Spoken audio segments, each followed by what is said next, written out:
नमस्कार दर्शकों, आप सभी का स्वागत है डीएचपी न्यूज़ चैनल में।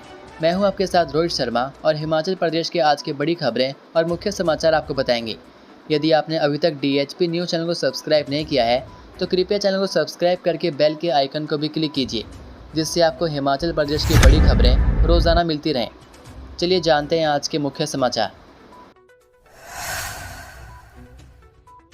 प्रेम पत्र लिखने की उम्र में स्क्रिप्ट लिखी, सोनिया के बच्चों का बचपन नहीं हो रहा खत्म।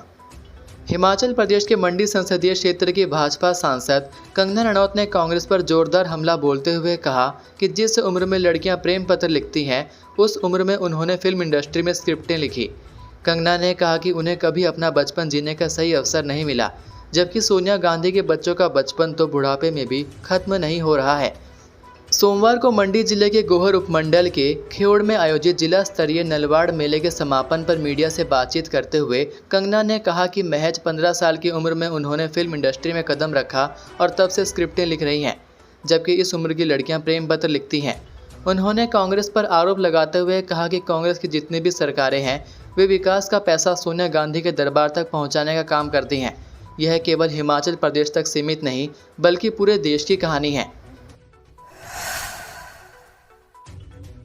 मंत्री विक्रमादित्य बोले, माफ़ी मांगे कंगना, नहीं तो करेंगे मानहानि का केस।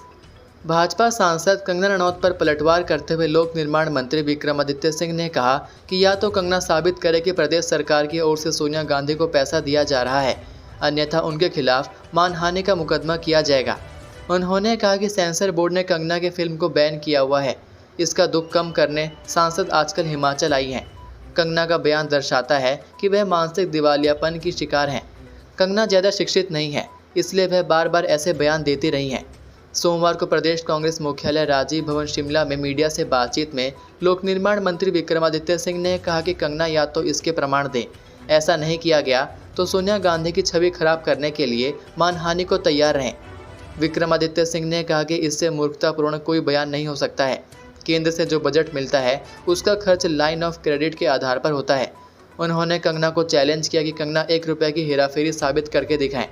उन्होंने कहा कि यह वही सांसद हैं जिन्हें भाजपा हाईकमान फटकार लगा चुका है कि संवेदनशील मुद्दों पर ऐसी बयानबाजी न करें। एक बार फिर बढ़ेंगे सीमेंट के दाम, 10 रुपये और होगा महंगा।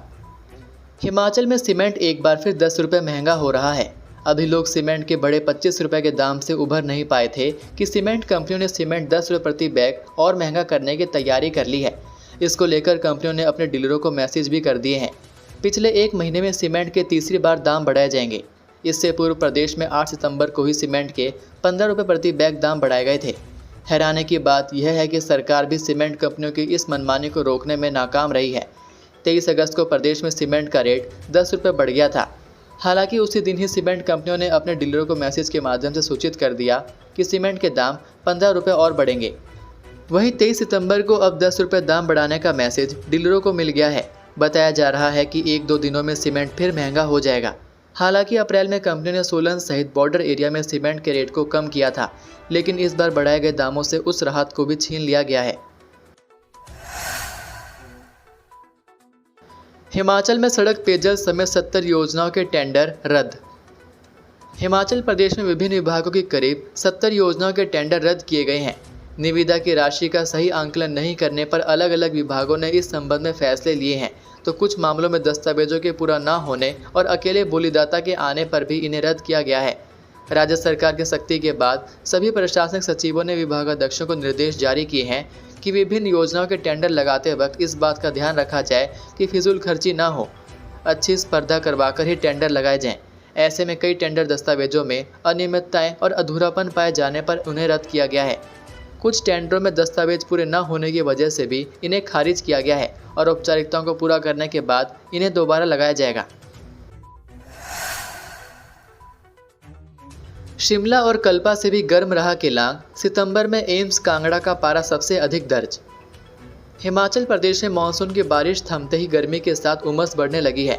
प्रदेश के सबसे ठंडे क्षेत्र केलांग का अधिकतम पारा शिमला और कल्पा से भी ज़्यादा दर्ज किया गया। यहां अब तक के इतिहास में दूसरा सबसे ज़्यादा अधिकतम पारा 27.3 डिग्री सेल्सियस रिकॉर्ड हुआ। केलांग में 2020 में 28.3 डिग्री अधिकतम पारा दर्ज किया गया था। इससे पूर्व अभी तक कभी भी इतना पारा रिकॉर्ड नहीं हुआ। घाटी का अधिकतर इलाका बर्फ और ग्लेशियरों से लकदक रहता है।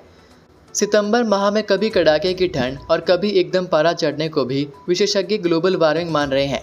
वहीं शिमला का अधिकतम पारा 26 और कल्पा का 25.1 डिग्री सेल्सियस दर्ज किया गया।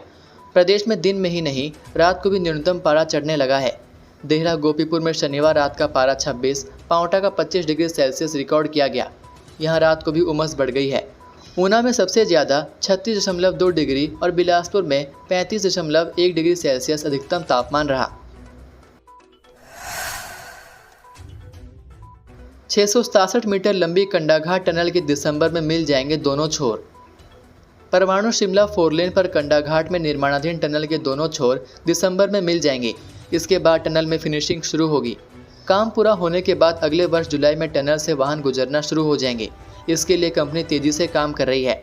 दोनों छोर मिलाने के लिए कुछ ही मीटर का काम बाकी रह गया है। एक तरफ टनल का कार्य लगभग पूरा हो गया है, साथ ही टनल को जाने के लिए फ्लाईओवर का निर्माण भी किया जा रहा है। ग्रैनी स्मिथ सेब लाया हरियाली, 120 रुपये किलो बिका। दिल्ली की आजादपुर फल मंडी में हिमाचल के ग्रैनी स्मिथ सेब ने धूम मचा दी है। कश्मीर से सेब की आमद शुरू होने के बाद जहां इन दिनों सेब के दामों में गिरावट आ रही है, वहीं ग्रैनी स्मिथ को बेहतर दाम मिल रहे हैं। गहरे हरे रंग के सेब को खरीदार हाथों हाथ ले रहे हैं। आजादपुर मंडी में ग्रैनी स्मिथ सेब 120 रुपये किलो बिक रहा है। कुल्लू जिले के जरी निवासी बागवान पंकज ठाकुर का सेब आजादपुर मंडी में 1200 रुपये बॉक्स के दाम पर बिका। पंकज ने 10 किलो के 400 बॉक्स आजादपुर मंडी भेजे थे। पंकज ठाकुर ने बताया कि उनके बगीचे में ग्रैनी स्मिथ किस्म के 150 पौधे हैं। पिछले साल 10 किलो का बॉक्स 1000 से 1100 रुपये बिका था। इस साल 1200 रुपये रेट मिला है। ऑडिशन में उत्तीर्ण होने वाले कलाकार ही दे पाएंगे सांस्कृतिक प्रस्तुतियां। अंतर्राष्ट्रीय कुल्लू दशहरा उत्सव के लिए कलाकारों का चयन ऑडिशन के जरिए होगा। ऑडिशन में सक्षम पाए गए कलाकारों को उत्सव में प्रस्तुतियों का मौका मिलेगा। जिला भाषा अधिकारी सुनीला ठाकुर ने बताया कि सांस्कृतिक कार्यक्रमों में श्रेष्ठ कलाकारों के चयन के लिए स्वर परीक्षा ऑडिशन का कार्यक्रम 30 सितंबर से 5 अक्टूबर तक संपन्न किया जाएगा। 30 सितंबर से 2 अक्टूबर तक जिला कुल्लू के कलाकारों की परीक्षा ली जाएगी। 3 तथा 4 अक्टूबर को अन्य जिलों के कलाकारों के लिए ऑडिशन होंगे। वहीं 5 अक्टूबर को उन कलाकारों के लिए ऑडिशन होंगे जो पूर्व में तय तिथियों पर नहीं पहुंच पाएंगे। ऑडिशन के जरिए श्रेष्ठ कलाकारों की सूची तैयार की जाएगी तथा इसमें उत्तीर्ण होने वाले कलाकार ही दशहरा उत्सव में लालचंद प्रार्थी कला केंद्र में सांस्कृतिक प्रस्तुतियां दे पाएंगे।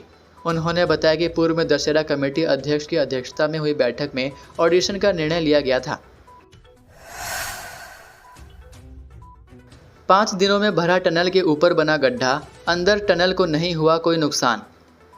बीती 18 सितंबर को डेओ टनल के ऊपर जमीन धंसने से बने गड्ढे को 5 दिनों की कड़ी मशक्कत के बाद पूरी तरह से भर दिया गया है।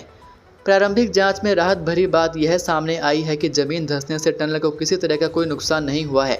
सोमवार को एसडीएम सदर, तहसीलदार सदर, आईआईटी व एनएचआई के विशेषज्ञों की संयुक्त टीम ने मौके पर जाकर सारी वास्तुस्थिति का जायजा लिया। यह टीम टनल के अंदर भी गई और पाया कि जो जमीन धंसी है उससे टनल को अंदरूनी तौर पर फिलहाल कोई नुकसान नहीं पहुंचा है। एसडीएम सदर का अतिरिक्त कार्यभार देख रहे असीम सूद ने बताया कि आईआईटी से आई विशेषज्ञों की टीम ने मौके की फोटोग्राफी और वीडियोग्राफी कर ली है। भविष्य में इनकी रिपोर्ट के आधार पर आगामी कार्रवाई की जाएगी। टीम ने टनल के अंदर पाया कि जो जमीन धंसी है उससे अंदर अभी कोई नुकसान नहीं हुआ है। वहीं इस गड्ढे को भरने के लिए 110 टिप्पर पत्थर के और 30 टीएम कंक्रीट के डालने पड़े। 5 दिनों की कड़ी मशक्कत के बाद इस गड्ढे को सोमवार को पूरी तरह से भर दिया गया। एक ही रात में 2 शिव मंदिरों की घंटियां, चांदी के नाग ले उड़े शातिर।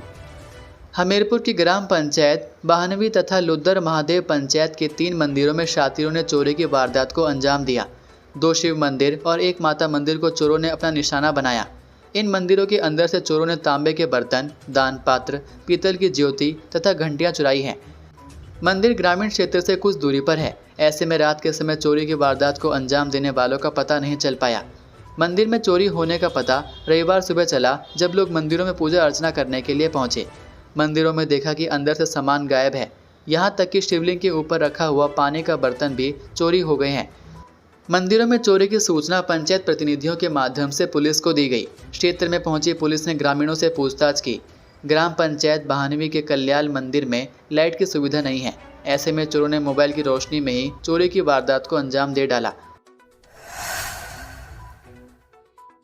नाबालिग से छेड़छाड़ मामले में गिरफ्तार आरोपी पुलिस को चकमा देकर फरार। नाबालिग से छेड़छाड़ के मामले में नामजद एक आरोपी कांगड़ा पुलिस को गगरेट में गच्चा देकर फरार हो गया।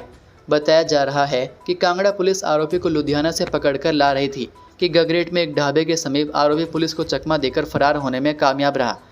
कांगड़ा पुलिस अभी भी गगरेट के साथ लगते जंगल की खाक छान रही है, लेकिन समाचार मिले जाने तक आरोपी कांगड़ा पुलिस की गिरफ्त में नहीं आ सका था। कांगड़ा जिला के बैजनाथ पुलिस थाना में नाबालिग से छेड़छाड़ के आरोप में एक आरोपी पोक्सो एक्ट के तहत नामजद था, जो पुलिस के शिकंजे में नहीं आ रहा था। ये थे आज के मुख्य समाचार। हिमाचल प्रदेश की बड़ी खबरें रोजाना जानने के लिए सब्सक्राइब कीजिए DHP न्यूज़ चैनल को और बेल आइकन पर क्लिक करें, जिससे आपको प्रदेश की बड़ी खबरें हमारे द्वारा मिलती रहें।